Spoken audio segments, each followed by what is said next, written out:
My name is Lieutenant Tina Guiler. I work for Miami-Dade Fire Rescue. Been on about 20 years. I was simply just doing my regular mammogram checkup for the year. And they found something. It was cancer. It was breast cancer. I had skipped my mammogram for 3 years.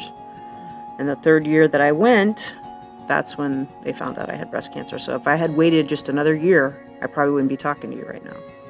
And I'm just about to finish up with my treatment, but during the treatment, I've had to go through chemo, radiation. I've had 2 surgeries. I had a double mastectomy. I've had reconstruction done, and it's been a rough year. You know, especially for firefighters, this is not something that we want, you know, to play with. You want to go and get checked out every year and make sure you get your mammograms and any other tests that we can do to prevent cancer. I look back at the things that I've done in my career, and if I would have known what that could lead to, I probably would have changed it right away. So I come from a background of where I was taught by the old guys, you know, that have been in the fire service before they even wore SCBAs.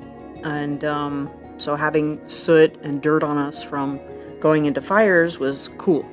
So looking back, I'm like, that was really not that smart, because every time that I had soot on me, my face or my arms or my neck, you know, it was seeping into my body and I didn't know. We just didn't think about it back then. We can prevent a lot of things by cleaning our gear, you know, taking showers right away, getting it off our skin at the fire scene. And, you know, it doesn't scare me to go back to work. You know, I love riding on the fire truck. I still want to be a firefighter.